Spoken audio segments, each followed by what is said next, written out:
Hello, friends and enemies, heroes and villains. Welcome to Epic Realms. Our guest today is here from Sovranti Games. It's created to play tabletop board games in a digital space. Our guest is a community manager at Sovranti Games. Please welcome Dani Effertz to Epic Realms. How are you doing? Hi, everyone. Thank you for having me. I am doing fantastic. How are you? Good. This has been a long time coming, actually, because we were gonna Yeah, have you were gonna be here it's in been a big, long hike. it's a big, yeah, big long story. We were gonna have you on in what was it, January, and Yes. then shenanigans happened with me getting COVID Yes. Yes. and schedules because that was like prime game promotion season was right there. All It kind of was you guys had all kinds of stuff, so like it was trying to a get a date. busy beginning of the year. But we got it. We're So here yeah. now. We've got We're it figured here. out, and and you are here, and you're totally not stressed because you totally didn't just come back from a trip to Japan, right? No, yeah, I've been back for a couple of weeks now, so I'm all good. How was that? Was I that for work, or is that was for personal stuff? No, that was a personal trip. My husband studied abroad in Japan when he was in college, Okay. and it was always his dream to bring me back, and he wanted to go back, obviously, too. I've never been, and Okay. so he wanted to kind of show me around, and like he talks about it a lot. Like he loves Japan, and so he's like, "You have to experience it," and I'm like, "Okay, I'm on board." So that was just the two of us. Yeah, it was a great time. We went for 2 weeks and we just keep calling it like the trip of a lifetime. We don't know if we'll ever go back. Like Yeah.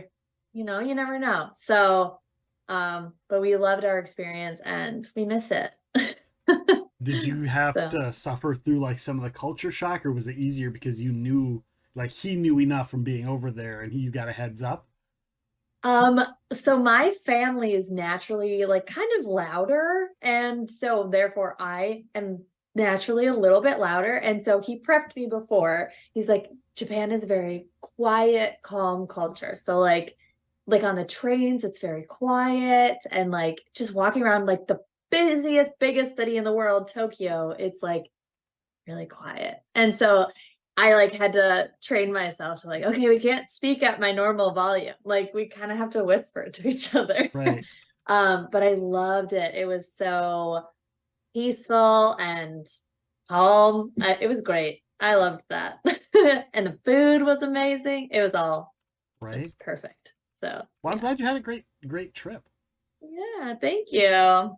Did Yeah, you so I've been back for a while. did I've gotten my sleep under control. That's good. That's good. Did you guys get to like, do they have different board games and stuff over there than they do over here? And did you get to like So experience any of that? we we went into this one store where I would compare it to like kind of like a Walmart. It's called Don Quixote. Okay. It's kind of like a Walmart. It has so many signs and like ads everywhere. Anyway, but we did find board games in that store. So we found like The Crew in Japanese, and we found Catan, and I think I found Carcassonne. So I took some photos of those, but we didn't go to a specific board game store. I'm sure they have them. We just didn't. We were very busy, I and we bet. didn't make it to one. But we did find. I was like, okay, I'm glad I found some like in a store. So yeah, How long have you yeah. been playing So board games for? Like your whole life?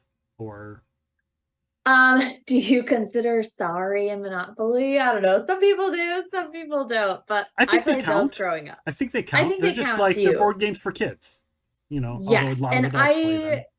played them more when I was younger. And then my family was really big into card games. So we played card games like as we got older. So like when we were younger, we played Sorry, Trouble, Monopoly. And then kind of like middle school and up, we kind of started playing card games. So we'd play 31, and my grandma loved Rummy. So every time we'd see her, we'd play Rummy. And then when I met my husband's family is very big into board games. So that's when I transitioned Okay. into board games. So yeah, Nice. not that long. I mean, in comparison to some people I meet, they're like, I've been playing for years. And I'm like, When did you I'm so personally see that? When new. did you personally start to see that transition from Monopoly and Sorry to like the modern board, what we see as modern Sure. board games? When did you personally start to see that shift? That would have been around 2020 for me. Okay. So not that long, 3 years now. Okay. But now we have a whole shelf of board games. You can't really see this behind me, but I'm referencing Right. It's like you can't see the whole. I got a a bunch of shelf of Funko board Pops. games behind me. And I always keep them like some people probably won't like this, but I keep them front facing. So like you can see like one game. Like you Oh. can't see them all. So that people always joke, they're like, oh, you only have 9 games. And I'm like, don't worry, there's plenty behind them. Don't worry. You don't like to do the stack where you see like the spine of the book essentially of the games? So I think I'm trying to figure out a different way to do it, because I think I would like partially that, but I also the little games, like if I remove one of those things, it just looks like chaos. And I'm like, that's why I like the ones just standing up, because then it's like it's very clean and neat, and I'm very type A. Right. So yeah, we'll see. Maybe when I move, I'll think of a different organization. But I love seeing everyone's organization Yeah, styles. especially for board games, because there's Yes. no two board games actually have the same box. I mean, some of them do, I but know. there's just like, okay, here's a puzzle. How do we organize? Yes. And every time we go to conventions, we always bring like a display of board games of like the games that are on the Sovereignty app. So it's like 30-ish board games. We don't bring the actual like components, we just bring the boxes. So we like stack them all in each other. And usually it works. Usually I can get like a one solid like Isle of Cats box is like stacked with like really nicely with other games. Yeah. And then we reach like some of them are like just basically the same size, but like they're not, but they also aren't like smaller than the other one. So it's like, okay, you need to be your own and you need to be your own. And then I just end up with a huge chaotic mess of multiple different stacks of board games inside each other. So it's always a fun little task before a convention. Right. All of that. How did you get in over there? Like where's the gap here? Where's the bridge of the gap that goes between you playing board games and you starting to work at Sovereignty? Yeah, so I was a teacher before I joined Sovereignty. And the long story short is my father-in-law is one of the founders of Sovereignty, and they were looking for a community manager, and I was transitioning, moving from Minnesota to Florida, couldn't find a teaching job, and my father-in-law was like, we have this position open. And I had kind of like, I was like, do I want to stay in teaching? Do I want to transition to a new career? Like what path am I taking right now? And so he's like, do you want to try it? And I was like, I would love to try it. I was like, I there's a lot I need to learn as I go. And he's like, that's fine. Like, as long as you're willing to learn. And so that's how I got connected and everything. So yes. Nice. That's family. So when you first started, were you like, just like, okay, when I start off, I'm just going to like start working on our promotions or start working on Discord? Like where do you start? Because like you do so much stuff there. Where do you really where's that first step once you get in the door? It's like, hey, it's my first day, what do I do? Yeah. Pack boxes. Let's go. Yeah, so when I first started, I did a lot of testing. So like every time before we release a board game, like Sovereignty is entirely rules enforced, for those who don't know. So it takes our developers a lot of coding in order to actually like before we put out the game into the app where you can play it. So I would go into like development and do a lot of testing. So I was like taking notes of like, this thing isn't working yet. I tried this style or like this style of play and like, oh, I tried this and then that didn't work, or this is working well now, confirmed that that's fixed, stuff like that. So I did a lot of testing earlier on. And then we did start the Discord around the time that I started, because they did a lot of work before they hired me. They did a lot of kind of like proof of concept and stuff like that. So they were doing a lot of the back end stuff of coding, and then they hired me. And then that's when we kind of started launching to the community, because I'm the community manager. So they needed me. So obviously I did social media, but we just started the Discord. So we were learning a lot. And then I've had a ton of help, like Seppi from Fight in a Box. I'm sure this group knows Seppi. He's been on before. Seppi's been on here multiple times. Yes. So Seppi has been a huge help. Just like Seppi like has tons of experience. So he would help me, like, here's some social media ideas. So he has endless ideas. Energy. And I'm energy. like, not and just energy. not just ideas. Energy and ideas. I'm like, he helped a lot. So, and then we've had a couple other people that have helped along the way, and just like, hey, here's something I read, or here's something, and they'll send them to me. And so I learn things as I go. But yeah, that's kind of where I started, is Discord, social media, and testing. That's kind of my earlier things. Yeah, and now you're like everywhere. Like, you're kind of, I don't want to say it, but you're kind of the face of the company. No, that's what they say too. Oh, that is the what they whole say. company says that.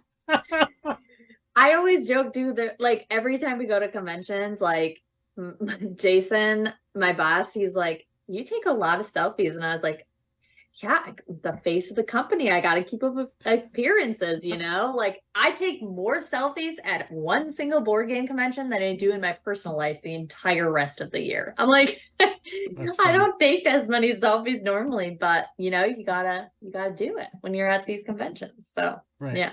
Well, it was funny. Like, I met you at Gen Con, and I was talking to Seppi because I was like, I wanted to have somebody from Sovranti on the podcast. Yeah. And I'm like, I talked to Seppi, I talked to Jeff, and they're like, yeah, you need to talk to Dani. That's who you talk to. I'm like, okay. So Dani's like the owner or like one of the lead designers? No. No. But that's who you need to talk to. It's like, okay, then that's who we're going to talk to. And so I went and hunted you down at Gen Con, and then I think we chatted and walked across Gen Con for about 20 minutes while you were like, you were delivering something or dropping off something or giving people something. On the go. Yeah, on the so go. it was a good time. And that was my first Gen Con, so I was a little like, oh, look at all the stuff at Gen Con. My first one was 2021, so it was smaller than typical because, like, when they started picking things back up again, it was smaller, but I still was like, oh, this is big. And they're like, oh, this is just like an introduction. And then, like, of course, we went last year in 2022, and I'm like, oh, it is bigger now. Like, it's growing again and stuff. Yeah, so and that's good. Yeah. So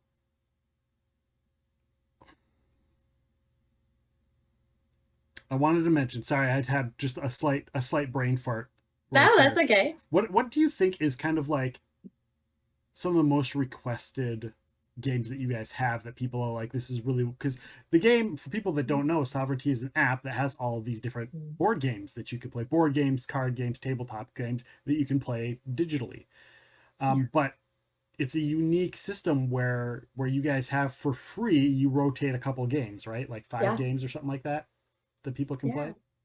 Yeah, it'll rotate each month. So we have a subscription model. So we have 3 versions of the subscription model, and our first one is free. So we call it silver, and we have there'll be like 3 to 5 games available at a time, but they'll rotate. So like your favorite games may not always be on there, but there'll be always something free for you to play. So those games we try to rotate out equally. We never limit games to like, oh, this game can never be on silver. We don't do that. So your favorite game could potentially come back, but it's really up in the air as to when.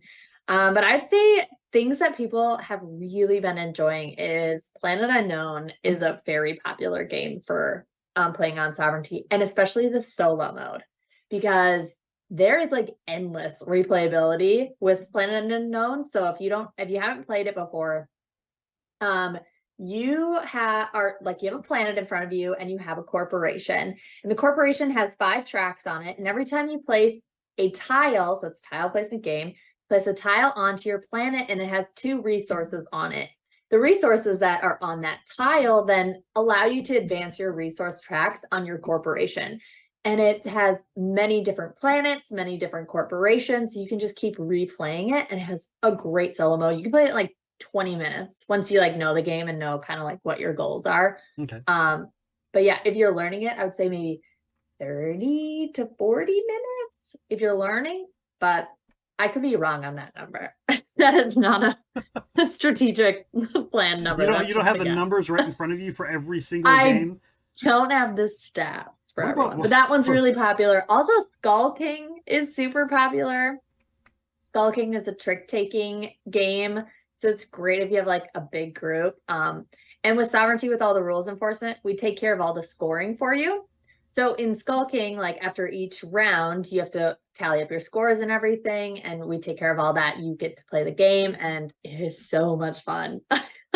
I love that game. That's a good one too. But I love all of our games, to be clear. Right. But those are some that I hear a lot of people talk about, or Sushi Go Party is another one. Point Salad. Right. Isle of Cats. Those are all good ones too. I also like the fact that if somebody has a game, because I know like for us, we have Sushi Go. We couldn't figure out the rules. We couldn't figure out the rules. We're like, I don't. And so it's like you go on Sovereignty, and yeah, it's the rule. Like it's built in, so we don't have to figure out the rules. We just have to figure out how to play, and then you can learn the game by playing it. As long as you got a rough idea, and that's the rule. That's okay. So that's how you.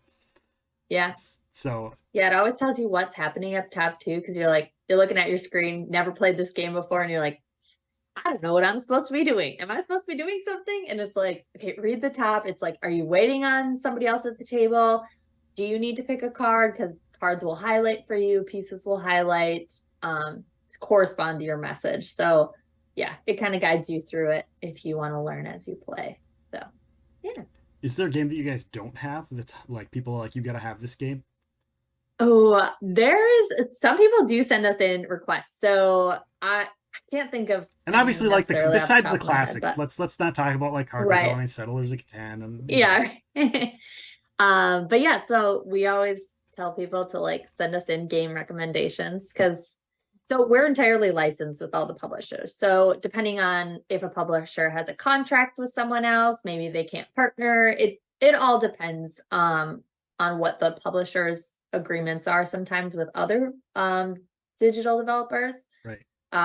But yeah, so then they can reach out to us too, and then we can partner with them. But sometimes our community sends us things like, hey, this game would be great on the platform, like our community is really fun to listen to because they get it, right? Like they've played games on Sovereignty and they know like, oh, this game would be really good because it has these mechanics similar to this game, and so they'll kind of suggest games and stuff. But I don't have that list off the top of my head. But if anyone out there has a suggestion for what games we should have on Sovereignty, send it to us. I'm still waiting for Flapjacks and Sasquatches. That's as a fellow Minnesotan here. That I love kind of the North's hype around that game. Like it is incredible. I'm like, oh, it's great. And this year, I think there was like, I don't know what it was, but it was something, I don't know if it was like a prize or I don't know, but they had, like, if you wore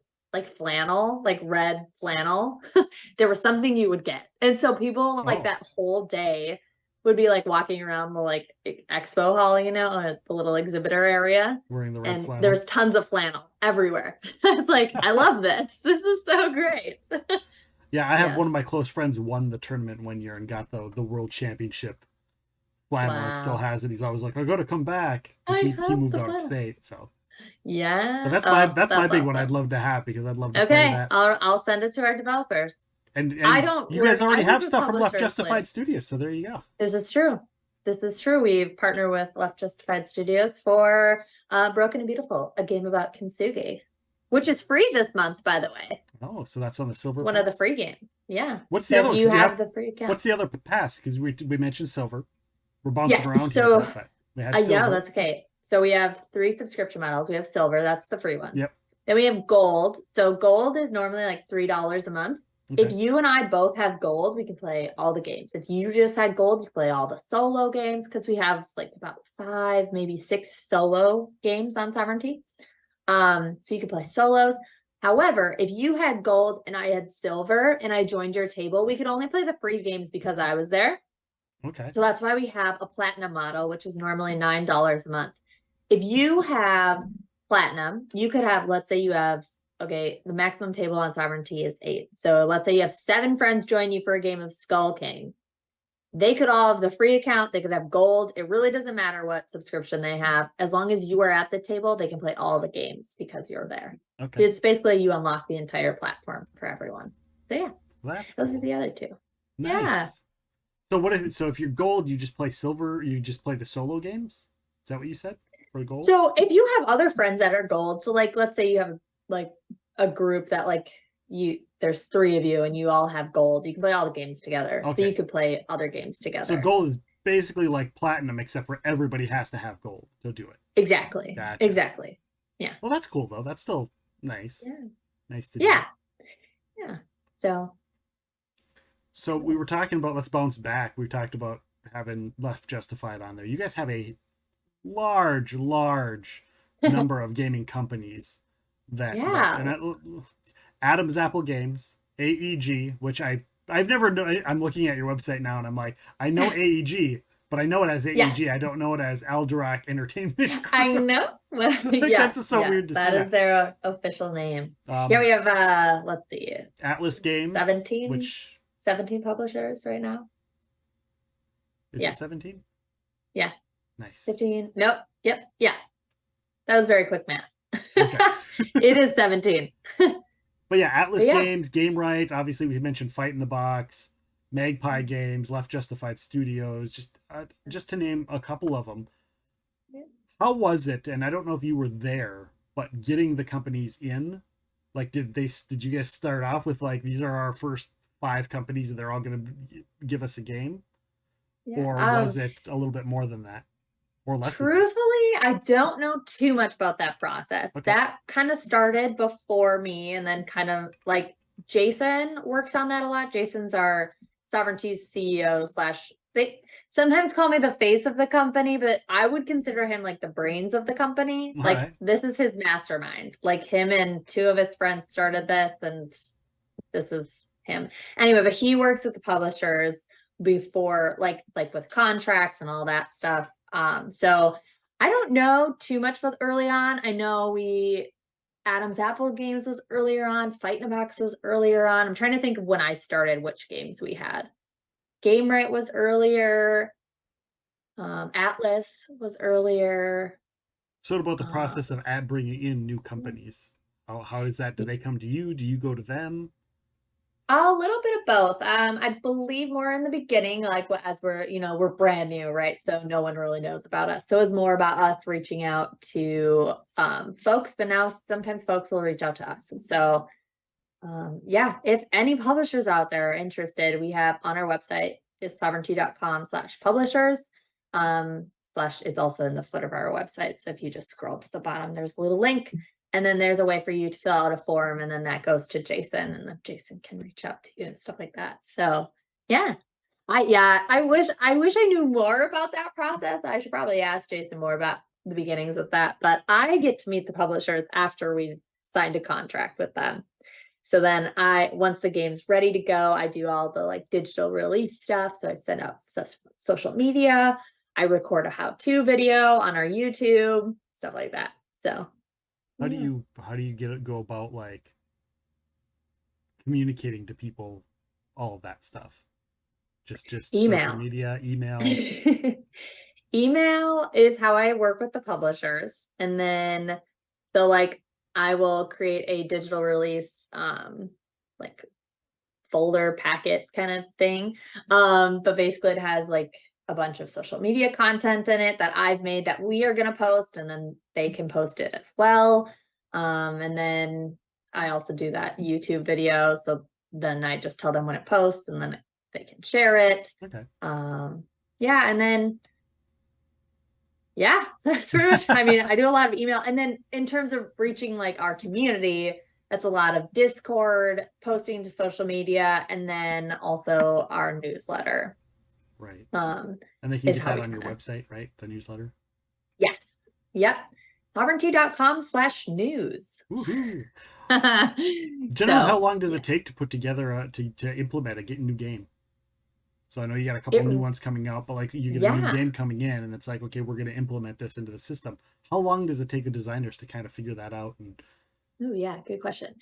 It can take anywhere from like 4 weeks to 4 months, depending on the game. And that was a very non-development answer, so I could be incorrect, but because what happens is like if a game, for example, has a bunch of if-then statements. So like if this happens, then this could happen, and then this could happen, and then this could happen. It creates a whole web of like, things that are happening. Right. Versus if a game is just a little bit more straightforward and quicker to, like, you play this card and then this happens. Like, nothing else can be done. Like, goes to the next player, something like that. It can be quicker. And then our development has gotten quicker as I've been there, also because they, like, if they have developed something, for example, shuffling cards, Right. they can, in development terms, and I'm not a developer again, so don't quote me on this, but they can essentially copy and paste that mechanic into a different game. So Okay. as they come across more mechanics, then they can use it for other games. And it's called something, and I always forget it, and I probably won't remember. I wouldn't But know the answer either. yes. So it depends on the game. It depends on the rules of the game. But how we kind of go about it is, like, they do all their development, and then they'll start sending us, like, testing. Like, Jason and I, for example, did testing this morning. Like, we're playing Mission Catastrophe, which is a new game coming out soon, and we're playing Lockup, which is coming out soon, and we're just testing different scenarios. Like, you play this card, when somebody does this, does it break it? You know what I mean? Like, does the developer need to go back in and fix something? So yeah, get to play games too. That's fun. Does that start to get to a point where it feels like work instead of like I'm gonna go and play a game and enjoy it, or is it just like this is work? Let's just get this done and play this game and get it over with so I can go and do something fun. Does that happen for you, or? I would say, okay, so when I'm testing by myself, so I'll have like 4 tablets like set up on my desk here, and then I'm just like playing like each character. That becomes very like not like a game, right? Like, it's like, okay, if I do this and then I do this and then, but when I played like with Jason, which we don't always test together, but we happen to today, it is fun because it's like we still are competitive, like, but we're like, oh crap, we gotta, focus on this one testing piece, like, don't forget about this. But then you're like, hey, I won. So it does become fun when you get to play with people. But sometimes when you're playing just with yourself and 4 tablets, it's like, it's more about like getting the job done, like, did I get Right. this tested, versus when you play with another person, it's like you're playing with another person still. So yeah. What was some of the probably the harder games that you guys put out where it's like this game was had a lot of challenges with it? So again, speaking not from actual development side, they might have a different answer, but I know that early on, Planet Unknown was kind of an early on game for us. Okay. There's a lot going on in Planet Unknown because of like what I mentioned earlier with all the replayability and variability. You can change up the planets and you can change up the corporations. And so each planet will change how like things happen. So it's like, it's just more coding, right? So that one took longer than some other games because there's so much to it. And that was my first polyomino tile placement game of any kind. People are like, have you played Carcassonne? I'm like, no, but I've played Planet Unknown. And they're like, what? They're like, wait, that's not the stepping stone you typically take. Like, and I'm like, nope, I launched right into Planet Unknown was my first one, but I love it. So it's all good. Were there any other games that had similar challenges or that you see in your Discord? Because I know people will say, "Here's an error in for this game." Sure. What are some of the ones that people like bring up and help you guys out with that you're like, "Oh, I didn't realize that there was so much stuff with this." Trying to think of. Look at our list of games.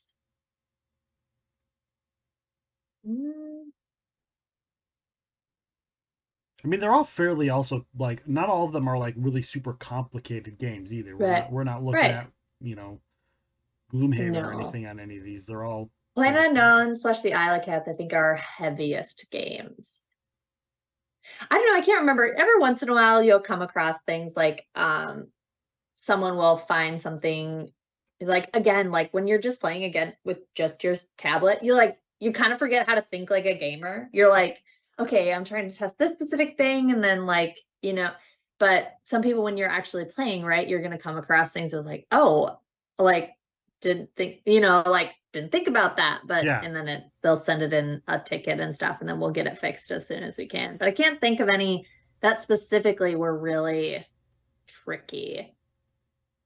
And we, for the most part, like we're releasing them after we've done a lot of testing Yeah, on it. yeah, So it's yeah. like, we hope that people don't come across them, but at the same time, like if you do, we want to fix that, Yeah, you like we're definitely not going want to to just know. leave it out there and be like,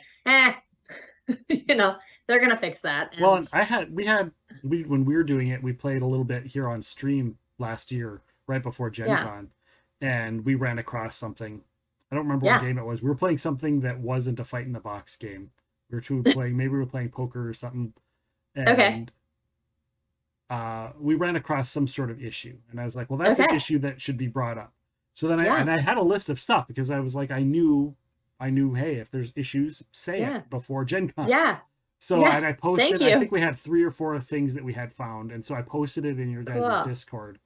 And literally the next day, I got a message. Okay, these are all fixed. Yeah. The next day, what? Usually it's like Yeah. 3 weeks, 4 weeks, a Right. month, 6 months. Yeah, Yeah. well, we plan to do a patch next year. Nope. Right. Next day, you guys had it Yeah. fixed. So Yeah. I'm really, the developers are all so humble, and like I'm like, you guys are doing such a great job. Like people love it. Like I try as much as I can to like tell them how good they're doing. So I'll definitely tell them that they are fixing things quickly, and I know they try no, to. don't tell them that So because you know what they'll do. They'll be like, oh, well, now we can slack off a oh, little now bit. we can slow down. Nah, that won't be them. They're such hard workers, so they'll do great. Yeah. I'm like, I try to give them all the praise. Words of affirmation. You're doing fabulous. What was the idea behind the interface that came up? Do you know? Because you're sitting there at this digital table across from Yeah. someone else, and because there's a lot of different ways you can do the interface, Right. and you could do like the tabletop simulator sort of way, or a lot of games have their very own digital game. Like this is just our digital game you have to buy Right. separately and all that, Right. and that interface is a little bit different. But this one is like you have a character that's there doing all the Yeah. You things. get your avatar. What was the thought about doing it that way as opposed to doing it like a tabletop simulator? Yeah.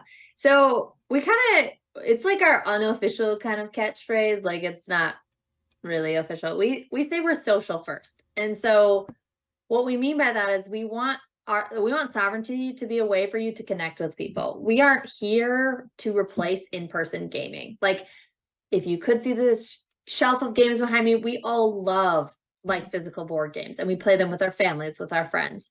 But we want it to be a place that if you can't get together with someone, if you just don't want to set up a game that night, or if you want to learn a game that you don't own, like you could jump on the platform, you can use in-app voice chat to talk with people while you're doing it.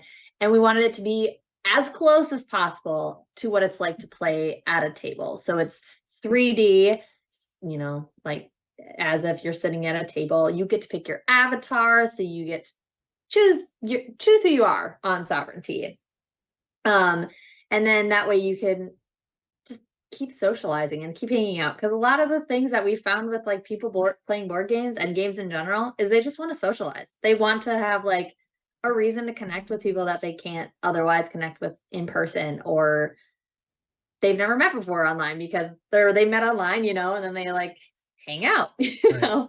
with their gaming group. So social first, we wanted it to feel as close as possible to what it's like playing at a table with someone.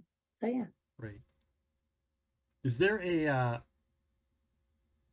time where you like did a convention and you were just overwhelmed with all of the people at the convention that are coming in to like look at stuff, or you're like maybe your first convention, you're like there's so many people and there's a lot of stuff going on, or what do I do? Or Yeah. how do I interact? How do I sell this digital thing to a convention full of people that want to play physical stuff? How is that Right. convention scene? Yeah. Each convention is a little different. So like it's just depending on like what people are looking for, right? Like sometimes people are like overly crowded in the booth and sometimes it's really quiet. It just depends on the type of day, types of conventions, everything like that. So sometimes it's overwhelming and confused. You're like trying to predict what's going to happen. You're like, okay, I thought this was going to happen and then that didn't happen. You know what I mean? So it's a lot of adjusting, but I used to be a teacher, so it was a lot of adjust on the fly. And so I think I'm pretty used to it. But yeah, each convention is a little different, in a good way, like they're just different. So yeah, I don't know if that fully answered your question, but Well, when I saw you guys hopefully. at Gen Con, you had all of these tablets sitting out and about Yes. for people to kind of test the game, which I thought was a genius idea. It's like, well, Yeah. what better way to promote your digital board game than have a bunch of tablets there for people to try the digital board games? Was Yeah. that the original? Like, did you guys come up with that from the very beginning when you first started doing conventions, or was that later down the road? It's like, oh, this is a great idea. Why don't we do this? That's the idea that Jason and the two other, so there's three founders, and that's the idea they've always had. Because sometimes in the convention halls, it's hard to get a connection. Like it's hard for your phone to like connect to the internet. And so we didn't want Sovereignty to come across as like, oh, it's a bad experience, because you do need an internet connection to play Sovereignty. So you either data or Wi-Fi. But if your Wi-Fi is slow and they're trying to experience what Sovereignty is like, it's frustrating when your Wi-Fi is slow, right? Right. So we didn't want people to be like, oh, the app is not good, right? It's like, well, that's because the Wi-Fi is slow, So we take care of all that at conventions so that we can show you what Sovereignty is like if you were at your home, right? And your Wi-Fi is very stable and sound, and there's not thousands of other people trying to connect. Right. So yeah, it's that was always their idea, and it's worked out really well. People, we usually have like some games we demo because they're quicker demos. Yeah. Or we just ask folks like, hey, do you recognize any of these games? Like, do you own any games? And then they're like, oh yeah, I own the Isle of Cats. So then we'll pull up the Isle of Cats and they're like, oh, this does look like it. And we're like, yes, that's our goal, is like, we want it to look exactly like it would on your table at home. So like we work with the layout of everything, make sure everything looks like how we play it, like on our table too. So that's kind of how conventions go, is kind of have the tablets, and we now have a TV, which is exciting. That's new to our Nice. new to our booth setup. But then we can share, like, we'll usually have a video playing, so it'll be like pre-recorded stuff. Then we also can like screen capture one of the tablets to show it up there. So if people want, like if we're doing like an event, like we did the Sushi Go Party golf live at PAX Unplugged this past year. Okay. And so we can show, like, instead of people like looking over each other's shoulders to like see what's on the tablet, we can just display it on the TV so that people can see it. So stuff like that. The TV's been fun. Yeah, I bet. And then do you have somebody on the side that can just control what shows up on that TV? Oh no, I have my little USB that I put like the video on. I put if we have events, and then I load it all up, and then at the convention I just tell it which one to play. So I have usually like 8 like folders for a convention. So it's like, because we usually have media events as well. So like, for example, like Grant Lyon is hanging out at our booth from 12 to 2 on Sunday. Yeah. So on Friday, I will have that on the video. On Saturday, on Sunday, and then it's like after he has been there, then I take it off. So then that's a whole new folder, right? Because I don't want to confuse anyone, Right. So yeah, usually there's a lot of work that goes right before a convention. It's kind of crazy. Well, that's why you haven't been able. That's one of the reasons we couldn't fill you in, because it's like, you've got a convention, and then you've got a convention, then you've got a convention, and then you've got a convention, and then you've got a trip to Japan, and then you get a convention, and then you get to come join us. Right, exactly. Yeah, it's like the weeks leading up to convention are very busy. So yeah, so thanks for being patient. And now we have a little bit of a break before Gen Con's our next convention, so we have a little bit of a break here before then. Nothing wrong with a little bit of time to relax, especially when it's and summer. it's like things that have been on my list to do for like months, like, are now getting checked off, because it's like, okay, now I have some time, I could do this, stuff like that. So great. Yeah, you guys have a couple new games coming out on the system, right? You talked about them briefly a little bit. Let's talk about those. Let's talk about those games. Yeah. Okay, so first, Mission Catastrophe from Cardboard Alchemy. It is Oh my gosh, I love this game. I cannot wait for it to be live and play it at game nights. So what it is you are all on this spaceship and it is going to be destroyed. You know that for sure.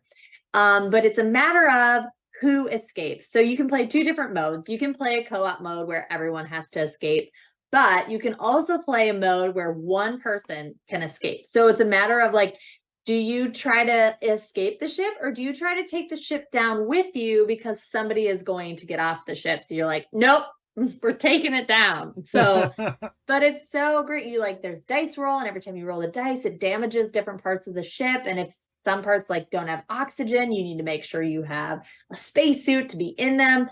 It's so incredible. And I can't wait to play it with like our community. I'm so excited. So that's that one. Okay. And then we have Lockup from Thunderworks Games. So same universe as Role Player from Thunderworks Games.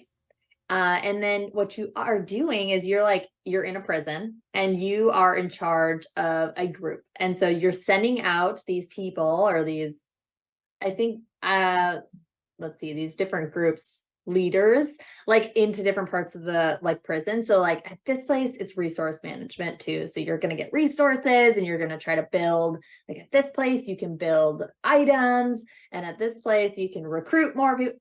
It's great. I can't wait for this one either. This is one we tested today and it's looking really good.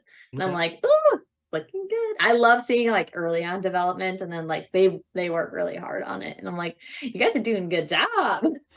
So that one's fun. And I can't wait for that one as well. And then lastly, we have Four Humors from Adam's Apple Games. And I still need to learn how to play this game. I truthfully haven't learned yet, but we love Adam's Apple Games. And so I'm excited for this one as well. Those are the three we've announced right now. So just to give you a little background, for Four Humors, you're a medieval doctor visiting citizens of the kingdom and you're competing to claim your medical fame. And it involves the Four Humors, which I didn't know anything about prior to Four Humors. Yeah. Yes. It's like a Greek thing, isn't it? Yeah. Is it? It could be Greek. I don't. It might be Roman, but yeah. Shows my education. I know, mine too. But they're a musical group from the 40s, like the Four Seasons, but no.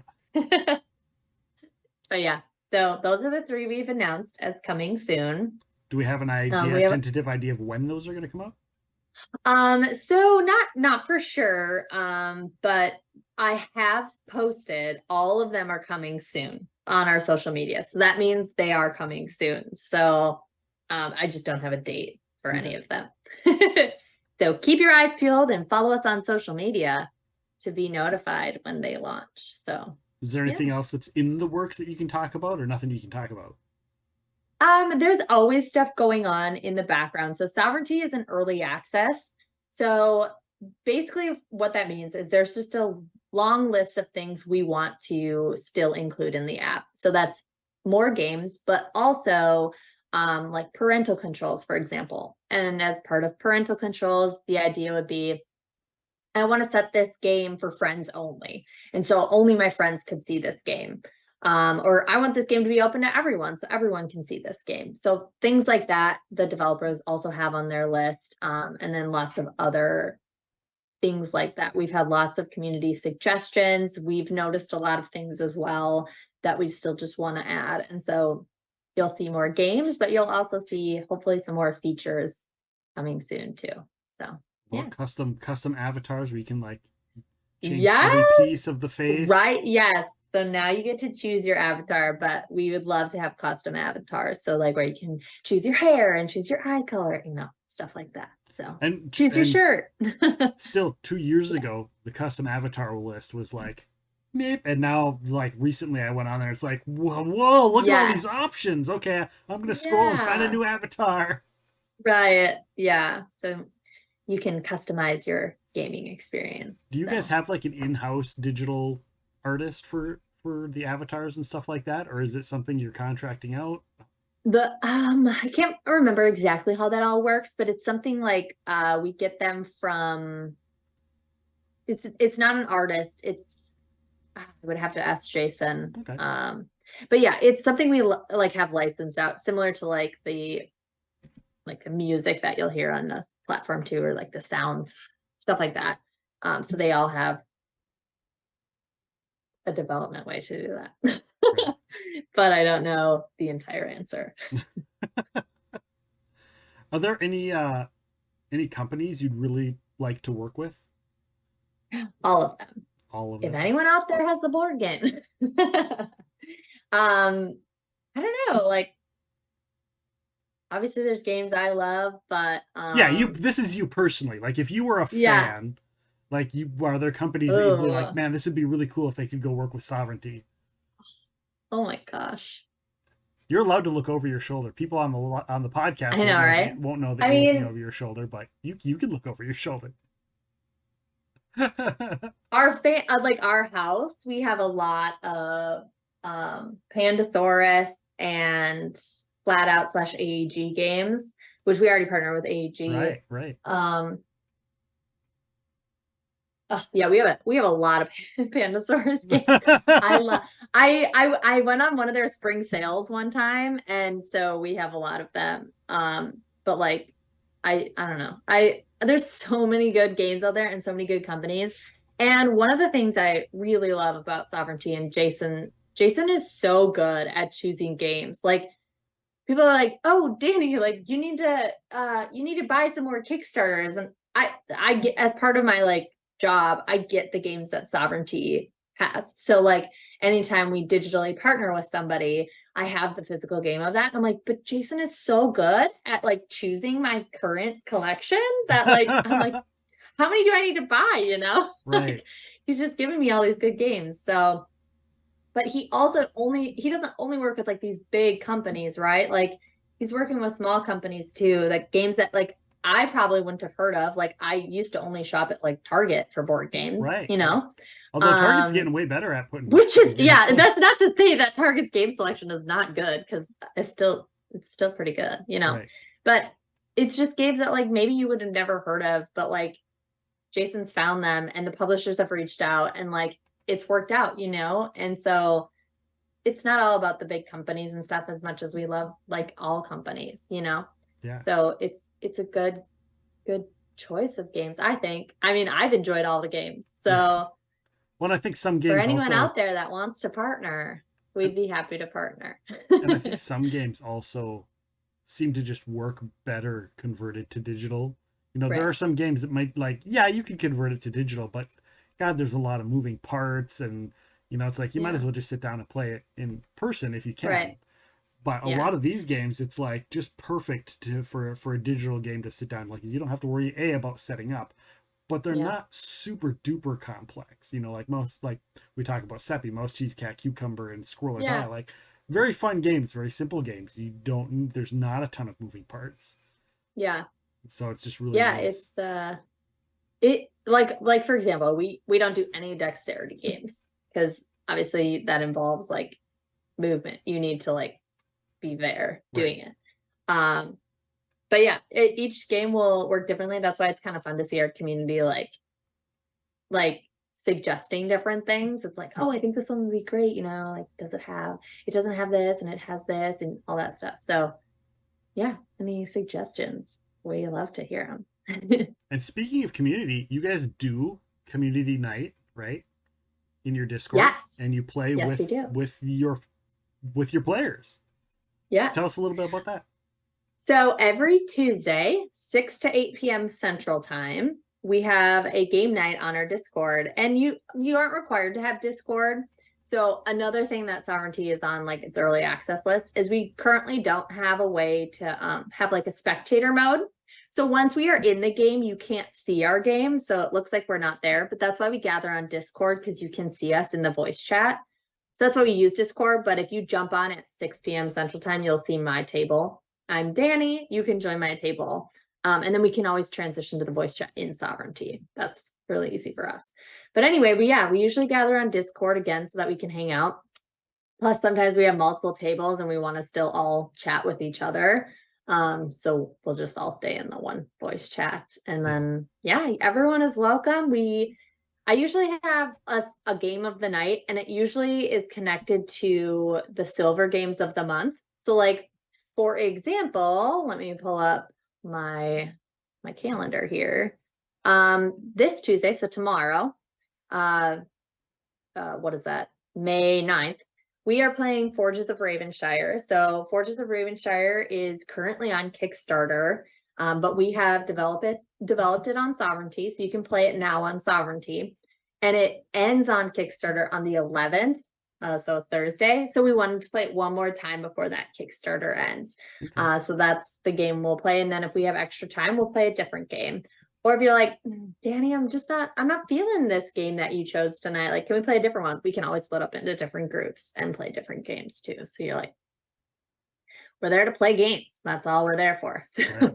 Yeah, that's great. chat I know we about did things. we played we were sharing Mouse Cheese Cat Cucumber with people on stream because we were preparing for Mark to come on to host a Yes. tabletop RPG that we did the Wednesday afterwards. And we were in there playing and we saw your guys' table, and I think some wires got crossed because some of our people joined your guys' group and some of Yes. your guys' group joined our game, and they were like, wait, nope, that's not the Wait, game. And different then group? everybody it figured it out, but I thought that was kind of fun.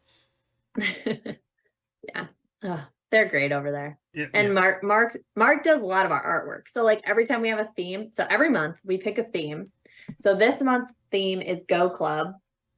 It's inspired by my trip to Japan because the number 5 in Japanese is go. Okay. And so we picked 5 games for the month, and then those are all free and you can all play them. And then if you play all 5 of them, take a screenshot and then post it to our Discord.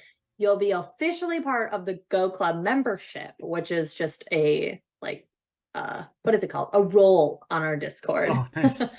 So it's just for fun. But Mark does all of our artwork for that. So like he does the logo, he gives me the background images, and every month I'm like, I am so grateful we have Mark working with us. Like I couldn't do my job without Mark. I'm not a graphic designer in any way.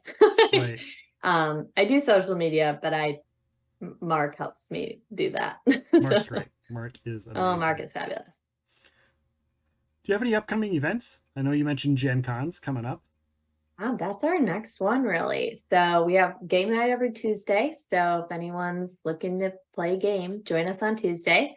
And if you message us on social media too, if you have questions like, okay, I know you mentioned something, but I'm kind of confused, just send me a message and I'll happily give you the information. But then Gen Con. So we actually aren't doing a booth this year, so you won't find us in the expo hall. Okay. But you will find us in the events. So we have a table going on all day with all of our, like a variety of our games. So you can look on the events for Gen Con and search Sovereignty. And so we will have our tablets there. Again, you don't have to bring your phones or anything like that. We'll take care of all that stuff for you. And then you just come and learn the game. We have a GM there teaching, and yeah, so that's what we're doing at Gen Con. And then I'll be roaming. This will be my first Gen Con that I think I get to see the whole expo hall, because I haven't done that. Nice. Yeah, so it'll be fun. And I'm going to ask this next question for 2 reasons. 1, so they know how to spell it. Yes. And 2, because I'm really curious. So we say Sovereignty. Yes. But when I first saw it, I was calling it Sovranti because that's kind of how it looks. So for those that are listening, it's spelled Sovranti. Yes. Why that spelling of Sovereignty? Yeah. So they created Sovereignty at a time when actual correct spellings of words were already used. So they kind of had to make up their own. And then so we are entirely app based, so you can play on your phone, tablet, or computer. But originally, they were thinking they may have a VR option, and maybe that's in the future, but don't hold your breath right now. Just play on the app. Right. But that's why in the center of Sovereignty is VR.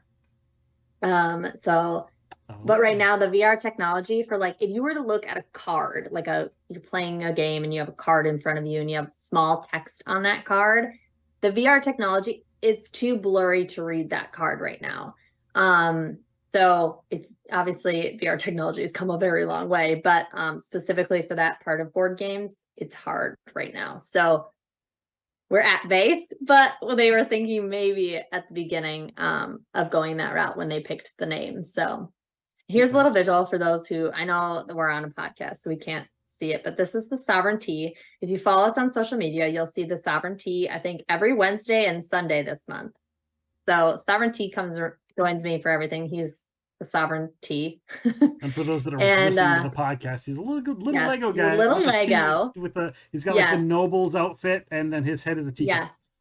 Yes, holding a red crown. So, but yeah, so that's Sovereignty, and the idea is you're in charge of your own gaming experience. You can make it a social gaming experience like we've talked about. You can make it serious because it's all rules enforced. So you can't cheat, whether that's on purpose or by accident. So whatever gaming you want to experience, you can play on Sovereignty. But yeah, that's us. Awesome. Well, thank you so much for joining me. Us. I know I gave some of my own personal things in this video and stuff. That's you're here because you're here. You're like, otherwise we would have just had everybody on and then talk just about the company, but you're here and it's part of it. So yeah, you can find Sovranti Games on Facebook at /Sovereignty. You can find it on Twitter at Sovranty. You can find it on TikTok from time to time. At Sovranty. And Instagram at Sovranty Media on Instagram. You can also go to the website, www.sovranty.com, SOVRANTI.com. And also, if you get the game, if you get the app, use the code Epic Realms, capital EPICREALMS, to get yourself a 60-day platinum trial edition to try out all of the games and to check it out. So that is your chance. So make sure to bookmark this part of the show to make sure you have that little code so you can come back for it later and do that. So definitely check out the game. We've done it plenty of times on our regular streams here and other streams, specialty streams, and it won't be the last time. We will definitely be playing more Sovereignty in the future, I am sure. Woohoo! People listening to the podcast and the people that are on the live stream as well, May 22nd, we're going to be joined by tabletop RPG creator Steve Kinson. He created the Mutants and Masterminds superhero RPG. He's written many tie-in novels for RPGs such as Shadowrun, Crimson Skies, Mech Warrior, and more. That podcast is going to be available May 23rd, but again, you can join us live May 22nd. June 6th, a new RPG company is underway called Yubi's Adventures, and they're doing their first Kickstarter coming up, and it looks amazing. The art is great, and it's super fun. Their owner, Elena Marineth, is going to be joining us to talk about where they came from, how they kind of came out of nowhere, how they got here, all of the people they have on their team, and what they got cooking and coming up. They're also going to be joining us with one of their game designers, from what I understand, as well. So that's going to be coming up June 5th. The podcast version of that will be June 6th. So make sure to join us for both of those shows, plus many more. We have a lot of cool stuff coming up. We've got the voice of Scooby-Doo. Scott Ennis is going to be joining us. We just got a plethora of people, a lot of authors as well coming up. So make sure to follow, rate, review, push all the buttons, click all the things, and follow us where you can, and stay apprised for what's going to come. So everybody listening, I want to say thank you for Dani Effertz coming and joining us, and thank you all for listening to Epic Realms.